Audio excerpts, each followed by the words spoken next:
Welcome. This time we're going to talk about point and shoots. Now, point and shoots can be just a really difficult genre of camera to navigate just because of how many there are. The 80s and 90s just churned them out.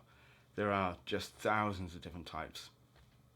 And I would kind of put them into two, maybe three categories, and that was the fully automatic, the autofocus cameras, and the ones that give you some focus abilities. You could argue there's a third, and that's the ones that zoom, and I'll show you one of those.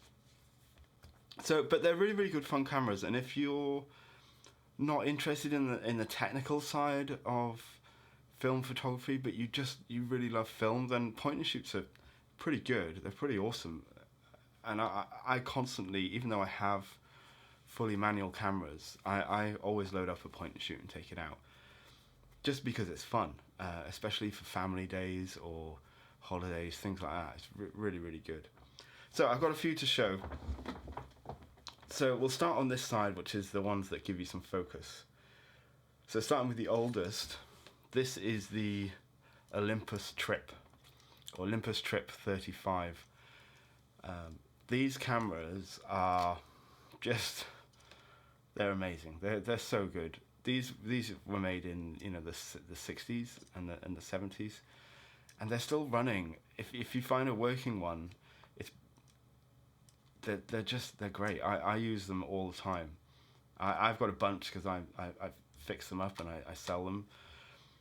You can get them for about £30 online, but they usually don't work, so you do need to do some work to them at that price.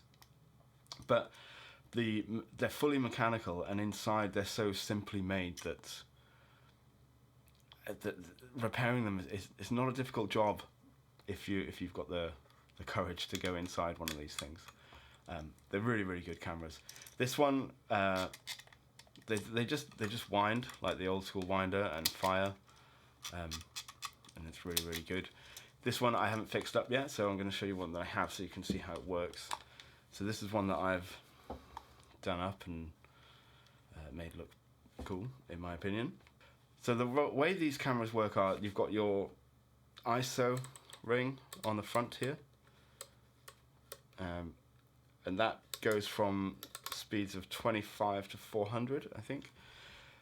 You've got your aperture ring, which you normally want to keep on auto, and then you've got your focus ring here. And really this is, once you've loaded your film and set it, and you've put this on A for auto, this is really the only control you're going to touch apart from the winder and the shutter button. So you wind it on. If there's enough light in the scene, the camera will fire. And so if there isn't enough light in the scene, I've wound it on, you press the button and it won't let you take a shot. It's a really, really good little system, and you can force it like that, like I just did then. But typically, if there's not enough light, it won't let you fire the shutter, as long as you're not like pressing it really hard. And then if there is, it will take the shot. These are really, really good cameras. Like I said, I love them, and I use them all the time. They're great. So this little thing here, this cool looking thing, this is the selenium cell, and that takes in a light. It's like a precursor to a solar panel, and that is enough charge to run all the mechanics of the camera. So you never need to put a battery in these. Really, really good cameras. Really good. So I haven't got any batteries in this right now, because I need to repair this, but this is a Helena, what is it, an MW35S. I think this was about £4. This has a cool locking mechanism. I haven't got any batteries in it, so I can't show you, but it has the same focusing as the Trip. So just to explain them both here on this camera, you've got close-up, you've got medium close-up, you've got group shot, and you've got infinity. And same on the Trip as on here, you have distances written for you as well. So you've got 1 meter for the close-up, 1.5 for the medium close-up, 3 meters for the group, and infinity for infinity. Really good cameras.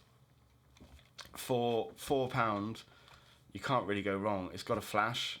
It just takes a couple of double A's, and it's got that locking mechanism as well. So in that position, it's locked, and so you can carry that around with you, and it's never going to fire. Yeah, really, really good. And you set the ISO on this ring at the front here. I think this has got 1, 200, and 400. Good little camera. Okay, so that's your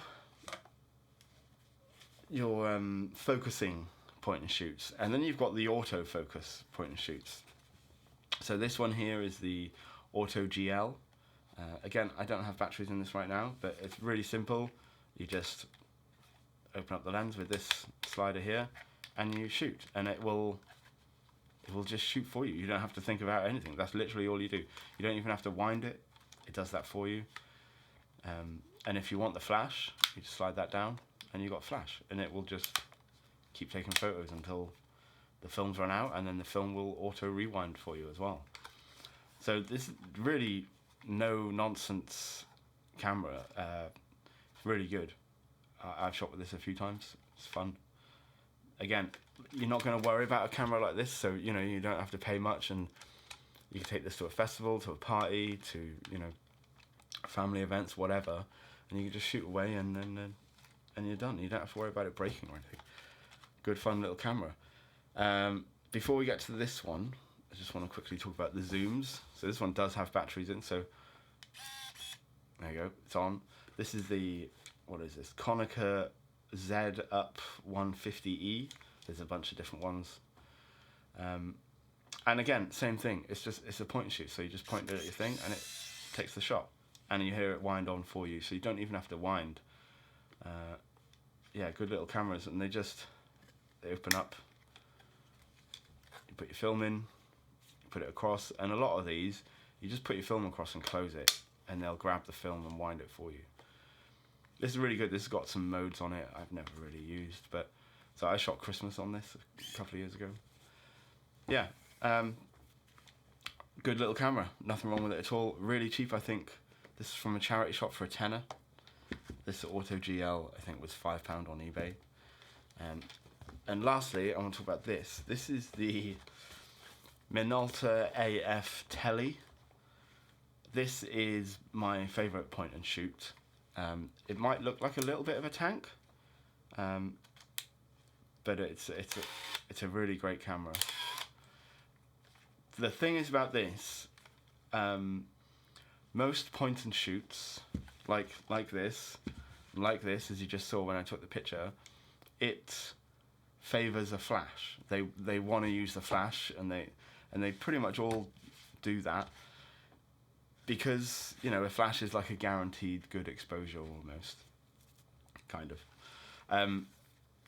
But the AF Tele, the Minolta AF Tele, does not favor the flash, and I really, really like that. So this has got batteries in at the moment, so I think if I'm pointing at a good light source, the flash won't fire.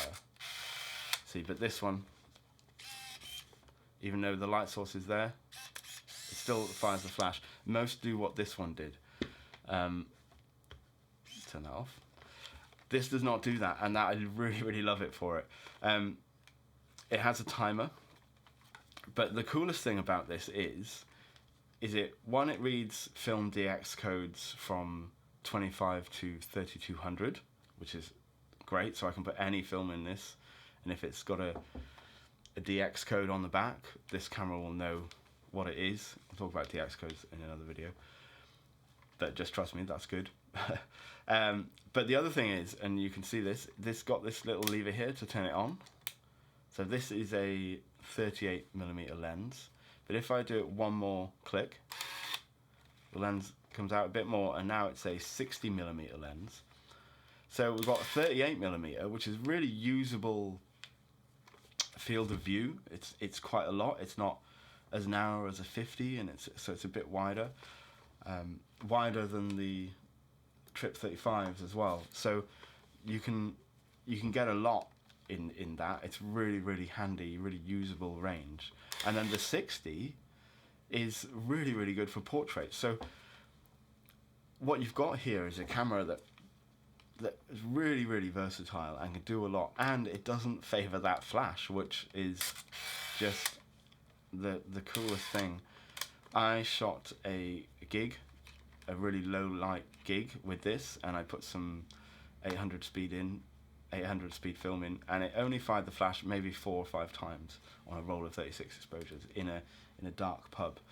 So, I mean, this is such a great camera. This was about £17, I think, on eBay. Fully working, just takes 2 AA batteries, and I love it. Yeah, it's a really, really great camera. So advice-wise, if you can find a trip that's working, get a trip. If you want a really good point and shoot, the Minolta AF Tele. Otherwise, pretty much all point and shoots, if they have AF in the title, they are autofocus. And if they don't, they are sometimes fixed focus like this. So, but again, you don't need to worry about focus. Those kinds of cameras, they're all pretty much the same. You'll see people talking crazy about certain brands, certain models, and if you go and look at the prices of those, they're going to be hundreds and thousands of pounds sometimes. And really, they're not all that different.